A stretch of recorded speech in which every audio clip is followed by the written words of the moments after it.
నమస్తే. ఆగస్టు 18 శ్రావణ మాస సోమవారం కృష్ణపక్ష దశమి సాయంత్రం 6:14 వరకు తదుపరి ఏకాదశి. మృగశిర నక్షత్రం తెల్లవారుజామున 3:50 వరకు తదుపరి ఆరుద్ర నక్షత్రం. దుర్ముహూర్తం పగలు 12:30 నుండి 1:20 మధ్య కలదు.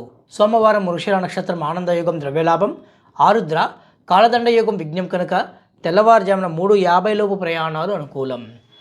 మహాత్ములను హింసిస్తే అన్నీ నశించిపోతాయి. ఎట్టి పరిస్థితుల్లోనూ మన వాక్కుతో కూడా మహాత్ముల యొక్క మనస్సు గాయం కాకుండా చూసుకోవాలి. వాళ్ళ మనస్సు కష్టపెడితే వంశాలు నాశనమైపోతాయని వేదవాక్కు. మాటలతో కానీ చేతులతో కానీ ఎవరిని కూడా కష్టపెట్టకుండా బాధ పెట్టకుండా ఉండాలి.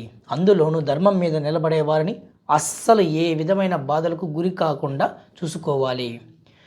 వారు కానీ వారి కుటుంబంలో స్త్రీలు కానీ బాధపడి కంటనీరు పెడితే అది లోకానికి శ్రేయస్కరం కాదు.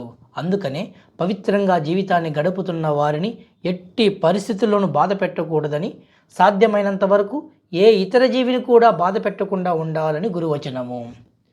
సింహ, కన్య, మీనరాశి వారు ప్రదోష పూజలు చేయడం తప్పనిసరి.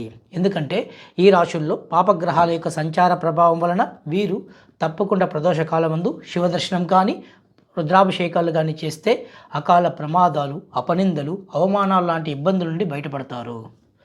జై శ్రీరామ్.